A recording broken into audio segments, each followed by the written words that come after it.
for you, you feel what I'm saying? Hey, FOB stand over here. I'll be tried, you already know the vibes. Coming in. Ain't tryna Hello, everybody! Hey guys, are we rolling? Hey, what's up, y'all, man? It's your boy, I Just Got It. And it's your boy Solo. Nice in the building. Bless you. Man, we gonna let them introduce themselves. Hey guys, my name is Morgan. And hey guys, my name is Sarah. Tell us a little bit about y'all, so like a little more. We're both juniors here at State. I'm a biological sciences pre-med major, planning on going to medical school soon. And I'm Miss Mississippi State University 2024. And I'm also majoring in biological sciences, but I'm on the pre-dental track, so I'm planning on going to dental school after I graduate. And I am Miss Heart of the South 2024. How do y'all cultivate and maintain a positive mindset, particularly when faced with adversity or challenging circumstances? Morgan? Well, I'll take the positive mindset and take it into like motivation. Mm-hmm. So whenever I struggle with something that helps me is just thinking about my why, because it like keeps me motivated, keeps me determined to like keep pushing into like whatever I'm trying to do. So like say for instance, I want to go to medical school. Like I know the road is going to be long, like school is really hard, but it's something that I know that I want to do. So I think I've been working on this lately, but trying to be more focused on the present and focusing on everything that I do have in the moment to be grateful for. Mm-hmm. Like even right now, studying during the semester, studying for the DATs right now, in the midst of all of these other things happening, life can get hectic and it's like really stressful and exhausting at times, but we're literally about to be seniors next year, and I'm like, I'm gonna look back on my college days, like studying late at night and stuff, even though I'm dreading it right now. I'm gonna be like, that was actually really fun, like staying up all night with my friends, like studying, fighting for our lives. So just trying to enjoy everything in the moment and focusing on everything that I'm grateful for. I like how you said be present in the moment. I know, like for me, when I played football in high school, my coach used to always tell me, when you done all you must, you done all you can. And so that preparation to when you're about to go take a task or when you're about to go achieve a goal or anything, when you done it all, that's all you're done. And so like it's not worth beating yourself up and be like, man, I wish I could have done better. Yeah, okay, you take what you learned from that situation and you move that on to the next goal that you have in mind and the next obstacle that arises. Everything is a learning curve, a learning process, and you just take what you have and you just meditate on it, study the game. And so it's all about adaptability, adapting to your environment. So I'm glad that I really like what y'all said about, just being present in the moment and just using that as motivation to keep on progressing forward. When we look at our society nowadays, not a lot of people know how to communicate. no, for real. On a serious that. note, like a lot of people lack basic communication Right. skills, And it's so many bad. conflicts could be resolved just by simply Basic communicating. Where do y'all feel like that root from, though? Your environment. It's got to be a pride issue. Mm-hmm. Like this generation, I don't know, I feel like we're just very entitled to things. Like we're wanting things at a quicker pace, like we want things exactly how we want it, and we're so used to everything just being quick. We have fast food restaurants, we have shipping, you can like get it the next day, like everything is just fast and like everything's convenient. With so many things moving to social media, I don't know. I was just gonna say that, like, with social media, I set us up for that. Social Yeah. media, technology. So, okay, knowing that nobody's perfect, how do y'all make sure that y'all maintain a mentality of not becoming prideful or egotistical to where y'all feel like, I don't have to communicate to them about this certain topic, they should already know? I'll go. For me personally, it was honestly because I've had somebody that lacked communication, very much so with me. Yeah. And the way that made me feel was just like, dang, like I would never want anybody else to experience that because of my lack of communication. If I'm, whatever, like I need to communicate that, I owe that to the other person just out of respect to be able to communicate those things with them. Nobody's a mind reader. Like nobody knows what you're thinking all the time. And I think you should always like treat others the way you want to be treated. I don't know about that statement. I've heard Treat it others different. the way you want to be treated? Yeah, I've You heard. disagree? It's not treat others how you want to be treated. It's treat others how they should be treated. Because when you say treat others how they would want to be treated, sometimes people's standards for themselves are low. That So, could honestly contradict on how you think people should be treated. Like, what if your way of like treating people is like bad compared to somebody else? I feel like it could go yeah, like hand no, in it hand. does, and that's why I was gonna say, how do you communicate your version of communication? For instance, I'm trying to talk to Solomon about something, but the way Solomon talks back to me kind of triggers me in a sense. And I'm like, I don't like the way, you said that. How do you effectively communicate that to a person that doesn't know how you receive what they just said? I feel like honestly that comes with how strong your bond is with that person. Because obviously if it was somebody that I'm not very close with, I'm just gonna be like, okay, he or she said that, not knowing that that would impact me in some type of way. But somebody like Morgan or any of my close friends, like, they know me, we've been through our ups and downs, they know if we say something, it's not out of aggression, and as friends, we should be able to hold each other accountable, just to be a better person, like, overall. So we should be able to just kind of, like, tell them these things without hurting their feelings or them taking it the wrong way. But I guess it really depends on who it is. And And effective communication obviously would take time, because like we probably would have been in that same standpoint if we had like just first met, but like now we've grown over the years, like we've learned each other in our friendship, like we know what Like to the say. dynamic. Yeah. So, what is the most valuable lesson you have learned from previous setbacks or failures? I'll have to say something along the lines of trust your timing. Okay. Oh my gosh, I was literally Really? just thinking in my head. I said the sentence like, "Your time will come," as soon as you said that. But I feel like so many people do go through those types of lessons in college, because most of us were used to coming from like a smaller pool, like a small city where we could be at the top of everything, and then we come to college and it's like an ocean out of nowhere. And there are people that are really good at this, really good at this, really good at that, and it's so easy to sit there and compare your success to somebody else's success. And that can honestly just get so draining and so exhausting and make you feel like you're not enough. My biggest lesson was probably not comparing myself to anybody else, just being more content in my own life. Because whenever I realized I was the happiest is when I'm just focused on whatever my goals are for my life, content in my own life, and with that point I'm just happy for others. I'm not really worried about what anybody else is doing, because I'm just so focused on how I want to better my life to reach my goals. I would literally have to say the same thing, because it was true. Like everybody, I feel like at some point everybody goes through a phase where they're just like looking around people, especially like your closest friends. Like my whole friend group, we're all pre-professional something, pre-med, pre-dental, but we're all in the same classes, so it's easy for us to, study together, that's fine, but you're the one taking that test and we're all gonna make a different grade or something. It can be so easy to just compare yourself. Oh, I made a 95. Oh, I made an 83. Like, oh, but we can do this. But like sometimes if you're on the short end of the stick, like, why did I have to get the, make the B or something like that? So, I definitely still struggle with that to this day. Like, I feel like social media has a big part in it. That's why sometimes I have to like literally take a break, like not go on social media, because I'm always worried about like, oh, what's this person doing? And then it turns into, oh, what can Morgan do to like get better? But like our journeys are going to be totally different. Like what you're doing has really nothing to do with what I'm doing. And literally just stay in your faith, because literally what God has for you is going to be for you, and nobody can take that away from you. So What about you? Hand in hand with timing, but like stay the course. Like sometimes things just don't work out for real. Like I know, just for instance, I know fall semester before I had like got that co-op with Toyota and stuff, I applied to so many internships. Like I had maybe 6 interviews in 1 week and didn't get none of them. So it made me like think, man, am I really in the like right major?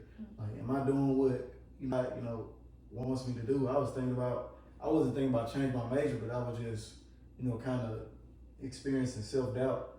And I just had to kind of reassure myself, but also go back into my identity that I have in Christ. like, outside of this engineering in school, that's not what defines me. Like, it's more so the person outside of that what defines me. What is my character outside of all of that? So that's probably my answer. For me, I would say to guard my heart, and then guiltiness, like beating myself up real bad. Mm-hmm. I have a, I did that too. well, I gotten better, but sometimes, because I like to cater towards people's feelings, I'll be like, okay, let me do this for you, let me do that for you. And then it's taking a toll on me. And so I've learned throughout the years, it's okay. It's okay to say no. Yeah. It's okay to say no and be stern with people, because I'm a very nice person. And sometimes people will take advantage of you being nice. And so that's something I have to learn. And then, once again, not beating myself up. There's nothing to prove, hide, or lose. Whatever you do in life, if it was, it wasn't up to par to what you wanted it to be, understand, leave it in the past. It says in the word of God, brethren, I count not myself to be apprehended, but there's one thing I do, forgetting those things which are behind and reaching forth unto those things which are ahead. So even though I might not have been where I want to be, I know that, okay, I can continue to press forward because it is in Christ. So that's something I have learned, and I stay true, and something I live by every single day. So that's what it is for me. I kind of want to dig into experience with, the pageant and stuff, and, y'all are friends and y'all competing against each other for the same thing. Kind of talk about that, like how it was. Because you related it in studying to a test, but kind of related, with that too. It's relatable. Y'all both wanted that, so it's just. Okay, this is gonna be an unwrap. Yes. So we're just gonna briefly touch on Yeah. it. Okay, so our first ever pageant competition, whatever you want to call it, was Miss Vicksburg. We're both from there, and let's just say we both ended up competing for it. Miscommunication, a bunch of miscommunication, which led to like a big dip in our friendship. Like this was the biggest this incident really tested our friendship for real. The biggest thing that I can say that I learned from this situation is literally communication. I think that's what it all boils down to, and just really how bad we felt we were friends for real. Because when I say y'all we never argue. Me and Sarah, if we argue, it's over a pencil Petty or stuff, something. sibling arguments. Yes, we have literally. never argued over each other's characters before. Yeah. And the first time we had to compete against each other for a pageant, it was the first time we've ever questioned each other's characters. Mm-hmm. And I don't know, Morgan said, it was just a lot of miscommunication and a lot of growing to do on both parties. We were sophomores in high school, freshman year. Yes. Oh my gosh. Yeah. It was pretty recent, so it's kind of sensitive. It is we Yeah. really don't talk about it to this day. But I feel because of that, we've learned to be more independent, and we've learned to be better friends for each other, and we've learned to understand each other more and be willing to hear each other and kind of understand each other's perspectives instead of just kind of bottling everything in or something like that. And simply just rooting for each other. Not trying to beat around the bush, hide what we're trying to do from each other. We're both gonna make it to the top. We know that. But it was just a bunch of tiptoeing around, are you gonna do it? Am I gonna do it? Just miscommunication. But we could have just been blatant about it. But I mean, fast forward to Miss MSU, of course, we both competed for it, but something like this didn't happen because we both communicated about it. We knew our friendship was stronger than any competition, any pageant. I really don't think there's anything that could get in between me and Sarah. That was really the biggest test. like to our friendship, and it's made us so like I don't think y'all So much understand like so much stronger like as friends. Oh my gosh, I don't understand. I'm literally. And yeah, I do feel like we needed that kind of test in our friendship because it has been so smooth sailing. So that happened, and I honestly do feel like we both grew so much as a person because of that. Because during the argument, we were kind of like isolated from each other, and we're always so used to being like two peas in a pod. And we really didn't know how to be independent, so we learned independency. And then all the growth that we had done, by the time we were competing, it wasn't even like a competition. Like we both knew we were both competing. We were very supportive of each other like the whole way through, helping each other out. We were practicing together and everything. Like not hiding anything. Yeah. Like And at the end of the day, like whatever the results or the outcome of the pageant was, like we both would have been able to be happy for each other, genuinely. So yeah, and like we knew we were both capable of like doing it, so like it didn't matter who got it, like genuinely, So, hearing the dynamic of your friendship, what are 3 things that y'all cherish about one another? Something like that. I'm gonna tell y'all, it's really gonna be hard to like encompass all of the great things about Sarah. I don't know. 3 words.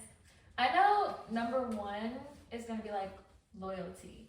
Like I know we're always just gonna have each other's backs, and that's just like no question, no doubt. Like if I'm like a crunch or like anything like that, like I know I'm always gonna have Morgan behind me at all times. Like even if nobody else is gonna sit there and agree with me or like have my back or anything like that, like I know for a fact I'll have somebody like Morgan that's gonna sit there and just be there for me at all times.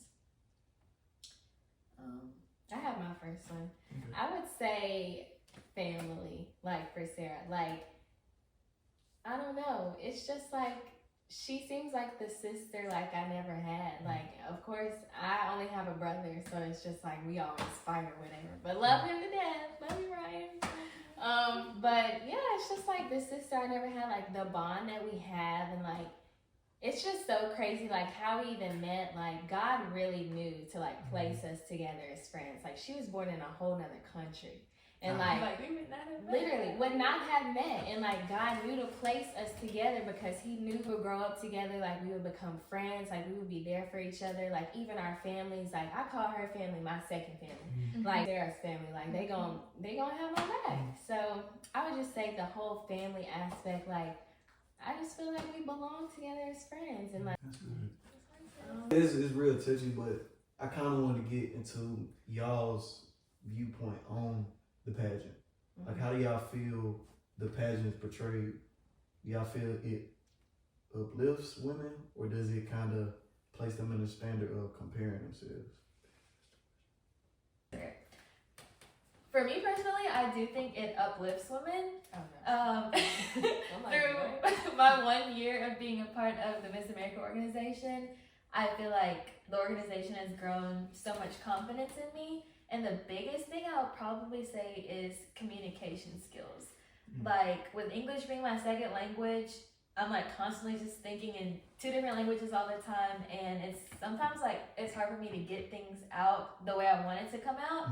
And the amount of interviews and interview prep and just public speaking we've had to do with our titles, it's really just given me the platform and the voice and the confidence to just go out there and be comfortable at any type of interview I go to, any type of public speaking appearances I have to do.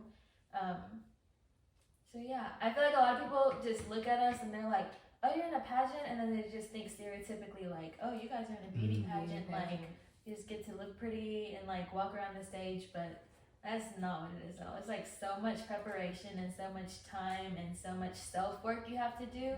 Like people just don't know the behind the scenes of everything that we do, like during pageant week or even weeks coming up to pageant week. For me, yes. First of all, yes, the Miss America organization definitely works to like uplift women. Literally the motto is like preparing great women for the world and the world for great women. Something like that.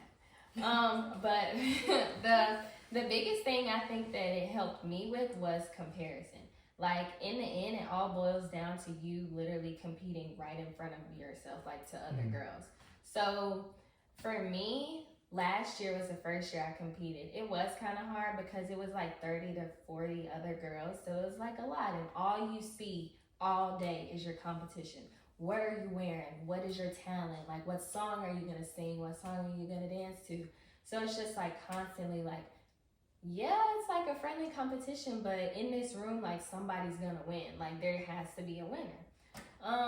But it all came down to, I guess, confidence at the end. Like if I know I'm gonna bring like my A game, my 100%, like it shouldn't matter. Like I'm gonna do the best that I can do, and that's just gonna be it. And that kind of like made me content in my performance. Like if I know I go on stage and I do the best that I can do, like there's nothing more that I could have done. Like give the rest to God, literally. Like once you've done all you can do, just give it to Him, and that's literally what I do. That's good. And it helps. All right. And so there's this interesting fact that we learned after, when y'all was competing for Miss Mississippi State. And so can y'all shed light on any emotional or psychological challenges, if any, that y'all face in not having African-American Miss Mississippi State for almost a decade? It's definitely a breakthrough. But what I use like this platform for is to just inspire other, African American girls out there. Like that's not the only thing I use it for, but I'm glad that I can be an image of the school, like in that position to show other girls like you can do anything that you set your mind to. Like if you want to be Miss MSU, if you want to be Miss USM, anything, like you can do it. Like don't ever let anybody tell you that you are incapable of doing something. That's one thing that I would literally take with me for the rest of my life. Like literally in society these days, like in your ears all the time, like can literally affect your performance and stuff like that. Like I've had people in my ear about competitions and stuff saying like, oh Morgan, are you sure like you want to do like this type of dance? I know this isn't the type of dance that you usually would do, but no, you can do it. Literally. That's good. What about for you, sir?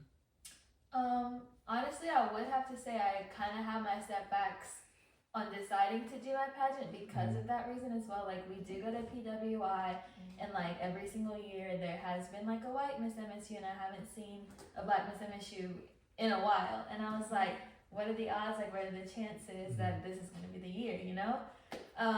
But I just kind of had to like put all those doubts to the side and was like, this is what I want to do. Like, I'm going to go for it. If it's meant for me, like, it would happen. If it's not, it won't. And then at the end of the day, like, I got runner-up and she got the title. So I feel like, I don't know, I feel like it was just a big moment for our school because just because of her win, I feel like the black community at our school, it just, like, really showed how we are a unit because so many people were just so supportive, like, all week, all year. Congratulations on Miss MSU, like, congratulations on runner-up. Like, everybody was just so happy. Like, people wouldn't even know us, but the fact that there was a black Miss MSU, like, it kind of, I don't know. Like so many people we didn't know were congratulating. Yes. And I feel like it also shone a light to the organization as well because I feel like a lot of people didn't even know that a Miss MSU existed or like that was a thing at this school. And now it's just been like advertised like so many more people and just made this whole organization so much more diverse. Because we are reaching like the black community now. We were able to make like at a small school like this compared to like, other places. So it was a really like heartwarming, like good feeling.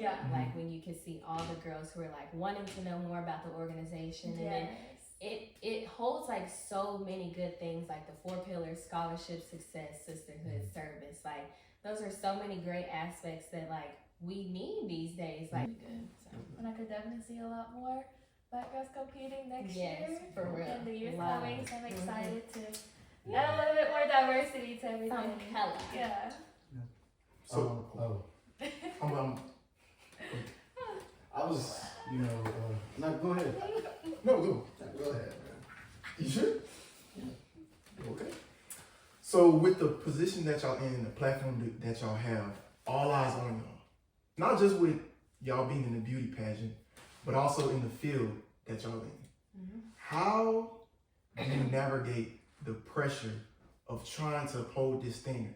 It could be from your family members, your friends, and then just everyday people. Does the pressure sometimes become overwhelming? Yes. Yes. To that question, yes. My parents always when I first won, they always told me, like, Morgan, people are going to be watching you with that crown on your head or when it's not on your head. Like, with that sash across you or not. Like, literally, people are going to watch your every move. And hearing that, like, yes, that can be overwhelming. Like, I could just be walking to the union looking crazy because I just had to take 2 exams that day. And people are like, oh my gosh, congratulations on Miss and Miss You. Like, I'll be looking to see what you're doing soon and stuff like that. And I don't know. You just can't let it overwhelm you. Like, you can't, because it can literally be suffocating. Because I was already busy before Miss MSU, like, with all the organizations that I'm in, all the schoolwork. Like, I'm pre-med, that's enough. Like, if I wasn't in anything, like, being a pre-med science major was enough. But just don't let it consume you. Like, if you feel like you're getting stuck, like, get out of some stuff. Like, don't, like, if I knew I wasn't going to be able to fulfill my duties and, like, give my 100% to something, I wasn't going to sign up for it.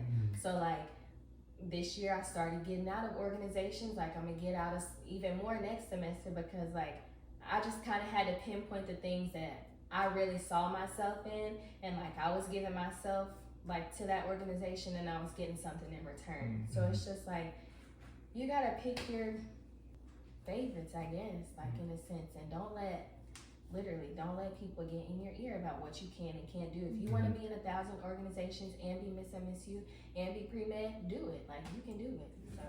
What about for you, sir? For me, I think because I'm so involved and because I'm so social, it's very easy for people to have opinions of me without even knowing me. Like, they sorry. Like, I feel like people will either see me on social media or just, like, kind of, like, see me around campus or hear about me through other people and just formulate their own opinions about me. They're like, oh, she has this, and this going, like, does she think she's all that? Or, like, oh, she must have everything together, so let me ask her a bunch of questions or something like that.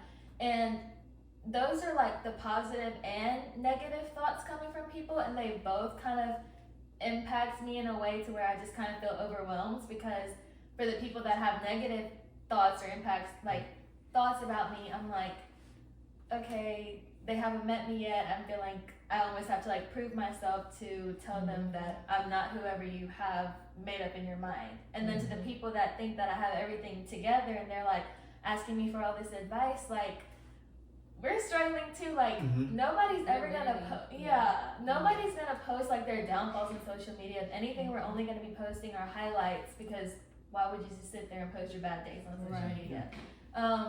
So it may seem like I have it together, like we have it together, but honestly, we're really just taking it day by day, like exam by exam. We're stressed, studying, like, all the time. Yeah, so just, I, like, really appreciate whenever I do get to meet people and just have those genuine, deep conversations. So they don't formulate an opinion based off of just what they see or what they've heard about me. And that's happened a lot. Yeah. Like, a lot more than one would think it might happen. Like, oh, she thinks she's all that. She's Miss MSU. Now what else is she gonna get into? Like, just people who literally don't even know me yet. And that's the worst part about it. Like, you haven't even tried to get to know me, and you're spreading information, like, that's either false or, like, an opinion of your own that is literally not true. But God's gonna tell people what they need to know about you. You don't gotta force nothing on nobody about yourself. And the biggest thing I had to learn was to literally just be so sure of who I am. Like, I'm whoever God tells me I am. Like, whatever plans He has set for my life, that is going to be who I am. And I don't need to be so hyper-focused on what other people are going to think about me. Because at the end of the day, whether you like it or not, people are always going to have some type of formulate some type of opinion towards you, and there's nothing you can do about that. And we can't sit there and, like, hyper-focus on what other people have to say about you. Like, if you're just so sure of yourself, like, whatever other people have to say, whatever rumors are going around, like, it doesn't matter, because you know that's not you. And there's nothing you can do about it, and that's okay. Like, because I'm content with myself. And giving into that and talking about that and playing into it is just letting them win. Like, that's what they want. They want you to try to prove yourself to them or to other people. But yeah. So don't let those little things get to you. Yeah. Like, just be sure of yourself and just. They don't know you. They don't know you. What do y'all feel are some of the biggest problems that, like, not even the world is facing, but the university? With the Parking. I was just gonna say that. Parking. Like, please, why am I paying more in parking tickets than I am for my parking decal? Literally, the people who live in dorms now are commuting at this point because of how they're expanding parking. Please, I don't want to have to walk a mile to get to class. Yo, we've been utilizing the smart bus system this semester. I mean, it is nice, pretty smart, but I don't want to do that. well, we don't care. That's how I I think. have too, but, Yeah, parking. Parking. It's not that bad though. I actually found a routine that works good for me. Yes, So- me too. it's the shuttle, man. Another thing that I would say Just that I don't wish park on the trail field. that I wish Mississippi State would change is, say someone has unlimited block, or they just have block in general, and they want to be generous and help somebody out. Why can I not do that? Why can't we do it? And then them to-go boxes. That's a scam. I didn't pay. I understand. Hey, we can use cheaper to-go boxes, cheaper plastic, something. But why am I scanning my block again to get a to-go box? When Why we do can you eat do that? unlimited, when we're eating in the cafeteria. When we're eating in the cafeteria, it's a buffet. Wait, what do you mean? I'm saying, say this, Yeah. okay? If you want a to-go box, you have to scan, but you have to leave. You can't stay in there. I'm saying, if this is a buffet, That's just why can I eat in there? Oh, since I paid all this money to eat at your cafeteria, I should also get a to-go box too if I wanted one, because it's a buffet. That's what a buffet do. Why not pay?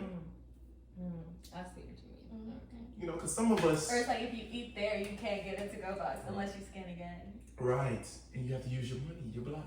But back to the donating block stuff, like you can do that. Donate a block. Mm-hmm. But No, I'm not it's, saying like that. it's like in crunch time. I'm talking about I got Solo right behind me. I need to scan my way in. And I want to Yeah, donate it wait to the 15 person I want to donate. Oh. That's what I'm saying. I want to donate to the person I want to donate to. Yeah. See, with that, I honestly feel like if you have a regular meal plan, you should be able to. Like, if it's unlimited, I do understand because it's just like nobody will buy a meal plan. Like, at that point, 5 But people I'm- buy one meal plan and split it. Mm-hmm. Well, if nobody's going to buy a meal plan at that point, I think you might as well just get rid of it. Oh, so how are we gonna eat? No, I'm just saying, don't have an unlimited meal plan. Have something different for the freshman. Yes, True. because If we you- don't need it. 'cause look, Like, what is the unlimited? Like 999. yes, it's 1,000 block. Oh, it's 1,000. I think it's That is 1,000. insane. Insane. Yo, I don't even finish my meal blocks, and I have like commuter meal Like plan, 50, the lowest 60. one, and I don't finish it. Oh, an offer. My complaint for Mississippi State would be very real for people that are also biological science major, like somewhere in the STEM field, and you have to take physics, and you're trying to get to a professional school. Why are our physics hours 3 hours instead of 4? And every single like med school, dental school, they require 8. And every other school's physics is 4 hours. So all you gotta do is take physics 1 and physics 2. But here, if I want to apply for out of state, I have to take up to physics 3. That is insane. That's crazy. I won't be doing that. Okay, this is something that's been like really churning in my head for a while. Like, I feel like this generation, and maybe it's just me personally, have been focused on so much worldly things. Like the future plans and goals and like the type of lifestyle I want in the future. Like all of that stresses me out. And I honestly feel like it's so hard to live in the moment because I'm always reaching for another goal. I'm like, oh, if I have this, I'll be happy. I get there. I'm like, oh, if I get this, I'll get happy. But it's like a constant cycle of like wanting the next thing, and it's like all worldly things. And it's like in the moment, I feel so unhappy because I'm like, oh, I don't have this, so I need to grind to get that. So it's just like I'm never just feeling completely satisfied or happy in the moment. And I just had to realize like happiness is a feeling, and it's like you're not gonna be happy all the time. Like just like you're sad sometimes, you're angry sometimes, you're excited sometimes. It's just the feeling that just kind of comes and goes. But having joy is just like trusting God in like the whole process of everything, and just believing that He has plans for your life. And right now, worldly things, like whether we accumulate money, this lifestyle we have, we're not taking any of that with us when we go to heaven. And it's just like, I feel like we're trying to find satisfaction and fulfillment in just things that are never going to satisfy or fulfill you enough. When you focus on like the Materialistic.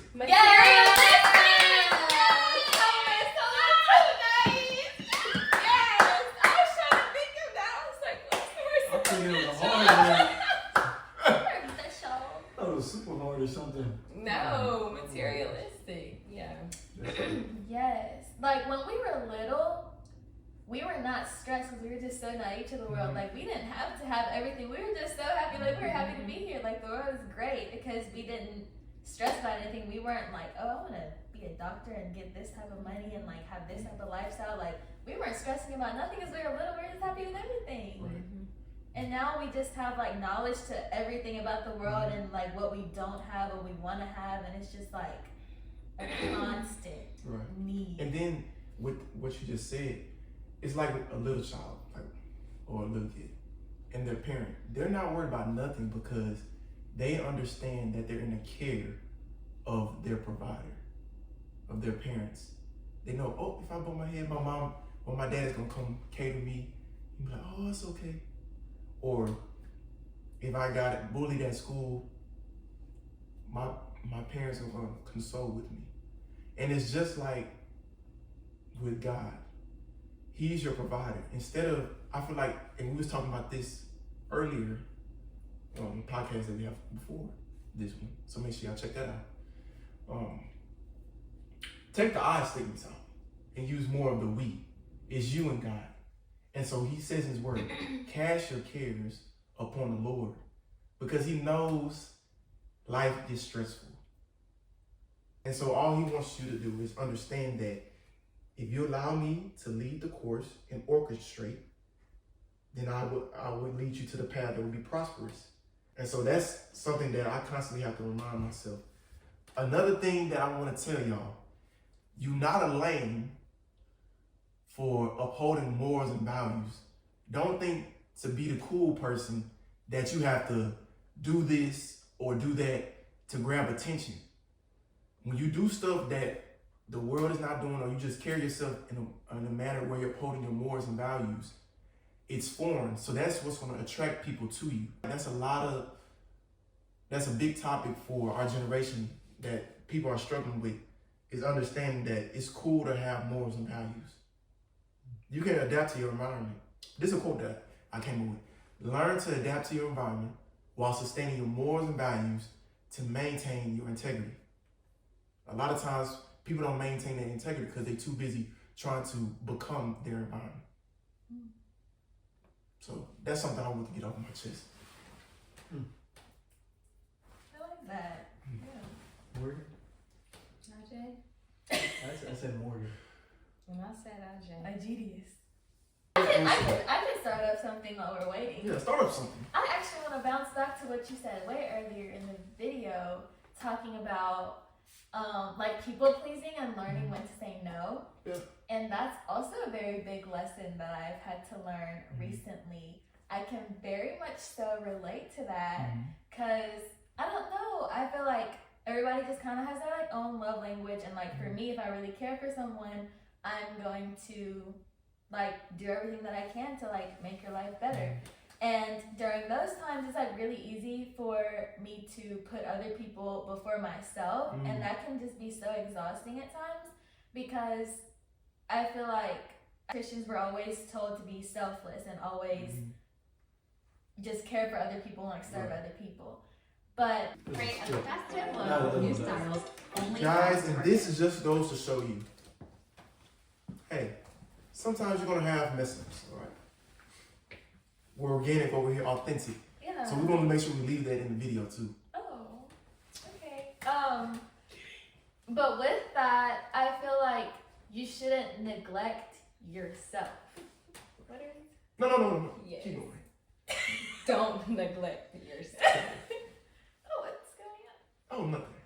Okay, let me continue what I was Continue. saying. Even though we are supposed to serve others and like be selfless and like try to live like God as much as we can, it is okay to put ourselves first You sometimes. should. Yeah, and should. that's something that I've had to learn. And I'm like, I have this hectic schedule. I never have time for myself, and I've literally just had to start forcing myself to take time out of the day to do things for myself, to take care of myself. Mhm. Because at the end of the day, how are you gonna fill someone else's cup if your own cup isn't even full? Right. You know, like Empty cup. it's okay, empty cup. Like You you're ain't not got nothing to happy. pour. Right. You ain't got nothing to give. 'Cause- Self-love is very important. Mhm. Love yourself, treat yourself, and love yourself, view yourself, Mhm. because all of that at the end of the day is going to reflect to how other people treat you, how other people view you, how other people Mhm. respect you. And I feel like that trickles into like relationships. Mhm. So y'all, we're at the point where like we could possibly find like that person that we're gonna marry. Like, you know, we're older now. So like in the grand scheme of things, like God is not gonna give you who is meant for you until you are ready as an individual like yourself. Mhm. So like you have to focus on yourself. Stop trying to like cater to these little like situationships, whatever like is going on, like just things that aren't gonna matter later, but just focus on getting yourself ready for that other person. So when y'all come together, like it's just gonna work. And I don't know, I've just been on like a relationship topic lately because so I took like a break from like talking to people, I guess you can call it dating, like stuff like that, whatever. And I just kind of went on a journey just to focus on Morgan, like focus on me, like better myself in different aspects. And I've honestly learned like so much about myself, like in ways that I never thought I would have if I wasn't like focusing on me. Mhm. And so I just feel like that journey was just much needed because I'm grounded like in myself. And like now, well, okay, if I put it like this, y'all, I used to be like, dang, like I still like have not met my person yet. Like what is going on? Like what is he doing? But then I'm just like, during my break, I was just like, Morgan, like he is going to come. Like God is going to bring him to you. So like you don't need to worry. So I just focused on myself. And now like I just feel very content. I don't worry. I don't fear. Like I know like if he's not there, that means like I'm not done working on myself. So that just gives me more motivation to like better myself for him one day. Yeah. When he comes. Y'all heard that? Yeah. Take time to grow in yourself. You don't have to rush into things. Do not rush because that's just gonna lead into more disasters, more just like if it's not working, it's for a reason. Like don't stay in something if it's not working. Literally. It's not gonna Don't be force permanent. Don't force it, man. Yes. Don't force it. Yeah. Well, guys, I think time has been well spent. Oh, y'all didn't answer the question. You need to answer the question though, because we said we was going to go around. Is it rolling? It's bro. Yeah, we just. So, Hey guys, what do you want to get off of your chest? Well, I need to get off my chest. Yes. What would you like to say? I need help. This is the type of help I need. I need someone to help me. I have such a big heart. Oh, can you stop laughing? Take her shoe off of her. Like, I got such a big heart. But no, seriously though, it does go into that though. Like recently, I've been kind of challenged with that, you know, just saying no, but in the standpoint of, in the midst of my heart, you know, like with family members, you know, you don't want to say no to no people that you know need help. But when it starts to take a mental toll on you, it's like, I got to. And I'm not a selfish person when it comes to my family because I, really care about them. So I put like myself before them in times where I need to put myself first. But I try to think about it from the standpoint of I can help, so I'm going to help. But with that mindset also puts me in, I feel like I'm always being the bailout person. And who wants to be that? Who wants to only be called when I need some help, I need some, So it's like, it's draining when it's like that, because it's like, these are people you genuinely love, and you want, to see them, thrive and, grow to be better people, but they only see you as like the bank or, Have you spoken to them about that? Yeah, I was gonna say. Yeah, I have, but it's just, how do you, it's hard, like seriously. And I don't know, how do you do it? What makes it hard for you? I just don't like saying no to people because honestly, I feel it kind of dials back and goes back into when you share a similar like background to someone, you relate on something coming that hurt the both of you. You kind of feel that same pain that they feel, and you try to replace the void where you're feeling it, and you try to also replace their void too. So like I'm at the point where I feel this hurt, they feel this hurt in the same place. So I know for me, if I'm asking somebody, I want for somebody to do that for me. Mm-hmm. But it's also placing me in the standpoint of I only get called when something like that happens. Yeah. That's Go ahead. you No, you can go. Okay. I've literally like firsthand like had experience to that, even from like the misuse standpoint. Like you'll see people who will claim you when you're like successful, but like have not been visible during your journey. Yeah. And literally, it's a thank you and keep it going. Like if you ain't been with me this whole time, like what makes you think that like because I don't want to say it and sound mean, but like. No, that's real. Like I can't always be there for you, and like your door is closed whenever I need you. Like it's not reciprocated. Like that's just not fair, and it's not healthy either. So like, just communicate that to them. Like, don't just shut them out and not do anything for them. Like communicate like why you feel that way to them, and just. And I feel like saying yes all the time does them a disservice. Because you're a crutch. Yeah, and then let me tell you this: in life, you're not always gonna get a yes. God's not always gonna tell you yes. He's gonna tell you no. But you gotten so accustomed to a person always say yes, yes, yes. When you hear that no, you're in shackles. You don't know how to navigate. You don't know how to move. And there's this friend of mine. Well, not a friend. Well, yeah, I'm gonna say friend of mine. One of my dad's friends. Do work with him. Okay, well, Dang. your friend. Yeah, that's why I said, he was telling me, like how you're feeling, that's how he felt. Literally, they would just drain him until he was left with no more. And when he went and seeked the same people that he was always given to, there was nowhere to be found. And he said, Solomon, if there's anything else that you haven't learned from me, learn that one thing: it's okay to say no. You're doing them a service when you say no sometimes. I have a question. Okay, yeah, you go. No, if you have something to say, I have a question though. So, with that, I don't know exactly what your situation is, but I feel like you have done like your due diligence by like helping as much as you can now. But what was I about to say? I waited too long. You want to go and ask your question? Yeah. So like when you were stuck on like friend, dance friend, whatever you're saying, like what is y'all's definition of a friend? Because I feel like they're just like there could be like lifelong friends, like we've known each other since we were like 2, or like they're like true friends, like I would consider Sarah to me. Like so, like as I've grown, I've changed like the definition of like who I call a friend, like what I deem as a friend. So like, what is y'all's definition of a friend? Like a true friend? My definition of a true friend is someone who aids me in my purpose of growth. And if we get more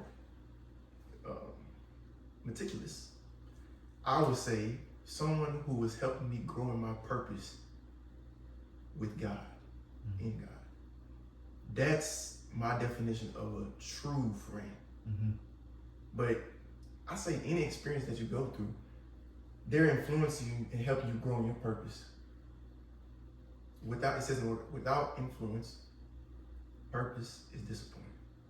Well, not without influence. Without counsel, purpose is disappointing. But with counsel, purpose is established. So if I'm not, my true friends, I want them to help me grow in my purpose, because ultimately I want my purpose to be established. I don't want you holding me back. And so that's my definition of a true friend. So we have the broad one, and then we have the meticulous one. I kind of second that, but I also something fun. Like we're supposed to do. What's going on in the background? Hey, look, like we were supposed to do yesterday. Something funny. What's so funny? What's so funny? Nothing. She was just about to say something. She was like, Oh, go ahead. Go ahead. You know. We always like to get the platform. Oh, okay. So I was gonna say, like, my definition of a friend is somebody that's going to support you whenever you succeed, and somebody that's also going to support you whenever you fail. And they're going to be accepting of that, and they're going to be willingly wanting to grow with you, and they're going to accept your growth as well. Because I feel like some people, they don't want to see you grow. Like, they just like exactly where you're at because you're just attainable to them at that moment. It's like as soon as you have that growth, they're like, no, why are you changing? So it's like somebody that's going to accept you whenever they're growing, because honestly, they're going to be growing with you as well. Like, y'all are both aiding each other, like you said, to grow. And that's what I was trying to say earlier about your situation. That's where communication kind of comes in. And like I said, if I feel like I should be able to hold my friends accountable for certain things, for their growth and for my growth, if this is family, like, you should be able to hold your family accountable for their growth. Like, at the end of the day, it's only going to help them. Like, whatever you just said to us, like how you explained how you were feeling and the reasons behind why you want to do this and why you don't want to do this, you should be able to, like, sit down and communicate with them, and they should be able to take that without taking offense to it. Because at the end of the day, it's going to help them. Right. So, that was my little 2 cents. What was that question again? What was friendship? What is friends? What are friends? So, back in the gap, back in the gap, my mom told me, you know, she told me it's a vital lesson that, you know, it's a difference between friends and acquaintances. Yes. So, acquaintance is someone that you just have a conversation with. And sometimes we get to the point where we've had so many conversations with a person, we consider them a friend. But it's just gets more of a connotation of just somebody we know than what it truly is. Like, embodying what a true friend is. So you kind of do yourself a disservice when you go around calling everybody your friend too. Because, hey, who you know can benefit you, and who you know can also destroy you. And all the things that you get. So I got a question, bro. I got a question. What's up? How do you manage that when you're somebody who's an extrovert and a sociable person? How do you manage that? Because it's not like you're an introvert and you only talk to a certain talk to 5 people every day. A certain group of people. But imagine if it's on a higher spectrum, it's on a bigger spectrum. You talk to a lot of people, you have connections with a lot of folks. How do you maintain that connection, but also, telling them, hey, you're not a friend. You're not my friend. Or you can just say a true friend. I get what you're saying. But when does it come to that point, though? Like, what would happen for it to come to that point? Come to the point where? for you to tell them like you're not a true friend? That's what I'm asking. But I feel like it's not that it comes to a true point, but I feel like self-consciously people know they're dynamic with people already. Yes. Like, Yeah. I wouldn't walk up to, Sarah and tell her my deepest and darkest secrets. Do I consider her a friend? Yes, but when I go, it's just a dynamic within the friendship. We have a very strong and vulnerable friendship, or do we have a laid-back friendship? I feel that Sarah will be supportive of me in the standpoint of, anything I go into. So with the definition of friendship we kind of placed out there already, it's a friend. Somebody that supports you, still. So friend and true friend, that's basically what you're saying. I wouldn't even say like true friend, but it's like It's different dynamics. and levels It's a of dynamic friendship. to friends, Especially in this society, everybody have a You're really not my friend, buddy. You're an acquaintance. See, now that kind of sounds snobby. That's why I say it's very hard to say that. No, it wasn't acquaintance, it was associate. Oh, associate. Yeah. You're associate. I really don't know you like that. Not my friend, you're associate. That's Somehow I just associate myself. What about for you? With that, I definitely do think there are friends and there are associates. Like associates would probably be people that if you just saw them out in public, like you guys would be able to be like, oh hey girl, like how have you been? Like just short, simple, hey bye type of conversation.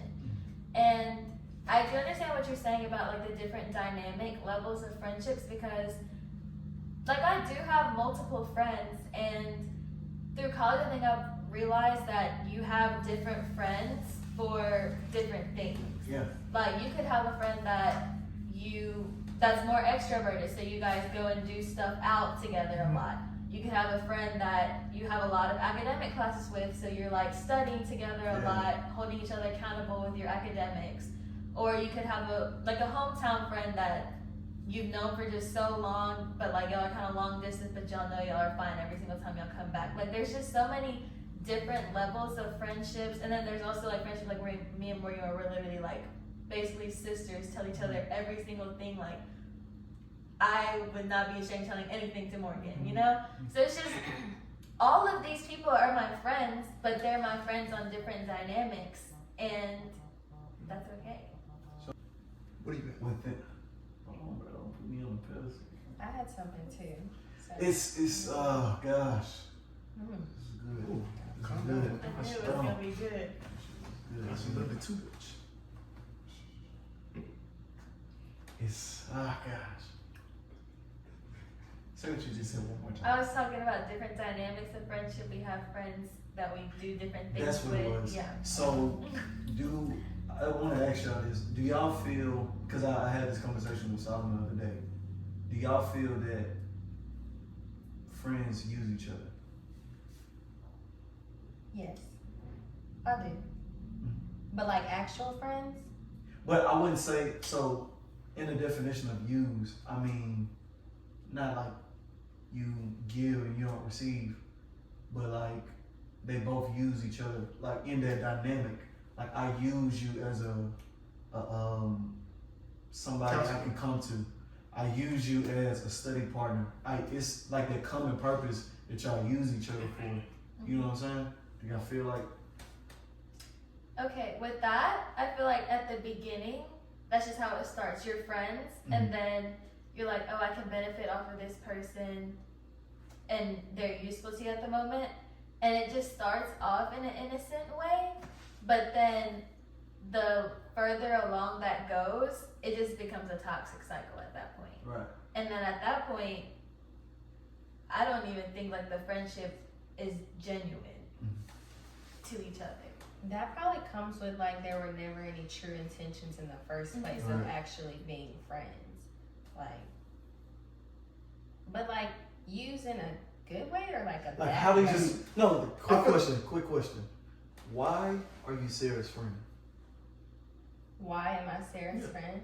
Without using Sarah, tell me why you're Sarah's friend. Okay, well, I'm Sarah's friend. You can basically could just like culminate all the qualities that we've talked about and from the beginning. Okay, so we'll just talk about, because we've been friends for a long time. Right. So when we first met, were we like second grade, like meeting for the first time? Like, I feel like it kind of just happened. We were young. Like, we were just, oh, I see you at dance. Like, okay, we're going to make a little conversation. But I feel like it grew into something stronger, into an actual friendship, into like a bond, because we had qualities that complemented each other. And like I guess you could say we were friends before we knew what friends were, but like the friendship was true and real. So like we both knew like we wanted to turn it into an actual friendship, I guess, when we finally knew what that was. So like, yeah. You hear it? I mean, So do you hear it though? hear what? Do you hear like what you're using Sarah for? But it's not a bad usage. No, yeah, no, I wasn't asking you like that. I was asking because, like, say if you had a friend that you study for, yeah, I would use them to study with them. Like, but that's not a bad thing. So I was trying to say, like, using them in a bad way, like. Basically, what he's trying to say is everybody uses one another. It depends on if it's good usage or bad usage. Right. I said yes in the first place. Yeah. Yeah. I feel like it's the intent behind it. Yeah. He just wanted y'all to clarify and expound on that. Because taking it back to the word of God, it says every purpose is influenced by counsel. So that counseling is to give you the necessary tools so that you can navigate in life and help you grow in your purpose. So in a way, you're using, like I use IJ. I'm just saying, like I use IJ because he can provide me insight of how determination looks like. And where I see myself falling short sometimes, he might be good at that skill. And so now I'm able to use the knowledge that he has for the benefit of me and help me to grow in my purpose also. Yeah, that makes sense. Yeah, and I feel like in that sense, it's, as long as it's not one-sided, like basically if you're using your other friend for your growth, like you're basically just bouncing off of each other to grow each other, which is what we said the definition of a friend was. Like people that are going to help you grow, people that are going to grow with you. So we're just bouncing the good qualities of each other around and just becoming better versions of ourselves. Exactly. And we kind of learn to like look for like what we want in a friend by like the bad experiences. Like we use people to determine like whether I like those qualities in a person or not, and if that's somebody that I would, call my friend. So. And then, I just thought about, but would that make it genuine if you was to expect something in return? Was it genuine in the first place? If you like, okay, I'm giving this, I'm giving all this. I feel like I need them to give me something back because I feel like I'm draining myself. But that wasn't the topic though. We were saying, do you use your friend? So if it's like in that sense of talking like, I'm not giving anything, like that's like, okay, I'm using this person for my growth, and then that person is bouncing off of my good qualities for their growth. So it's not like let me keep giving. Like, so I can keep I feel like the conversation just got backwards a little bit. What if they don't have nothing to give? Like they just drained.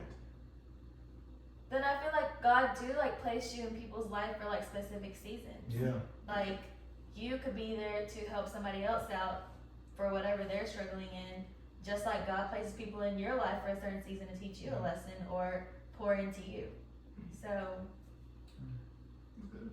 God is in the midst, most definitely within friendships.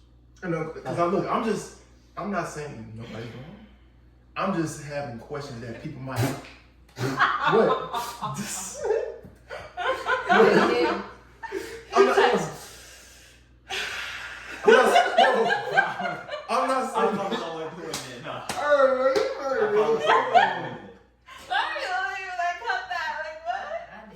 Bruh, y'all didn't hear it? It was so loud. Wow. You want me to stop talking? Nah, you know how he be boosting stuff, right? You know how he boosting stuff. Who he boosting? You. But I'm gonna shut up. I'm gonna shut up. I was looking at something on that one. Oh, okay. So you did have something that you wanted to ask. What? You said you wanted to ask something. You wanted to ask something. when AJ, okay, When I was getting ready to. when he was getting ready to talk, he was like, oh, I do want to ask something too. I don't even remember what we were talking about. Hey, no. I think she asked you, bro. Well, I think I The la- said whatever I wanted to say. Did I? I don't know, because last thing you said was relationship, and then he was like, so this is what I feel like. Oh, you're talking I about when wanna the get off- video cut off? Mm-mm. No. No, That was- when the video was back on. But if you don't remember, hey, that's We're fine. not talking about relationships. But yeah. We're just talking about friendship. Oh, please. I'm just saying, that's the last thing she said, and then he was getting ready to talk. Both y'all need to close your mouth, because That's a Subway sandwich. I haven't ate a Subway sandwich in almost a week. I haven't ate a Subway sandwich, bro. I haven't We ate were craving it today. That We was- were close. Man, the time has been well spent. Man, I just want to first off, just give Sarah and Morgan a round of applause, man. You guys have a round of applause, man. Oh, please. I'm pretty sure everyone watching this has, gained a lot of insight in all the topics we chose to delve into today. So with that being said, man, it's your boy AJ. Got it. That was very, very. God, she didn't really want to do it for me. All right. She didn't really want to do it for Your me. boy AJ got it. Hey, your boy Solo. Nice. Bless you. We out. Away. Away.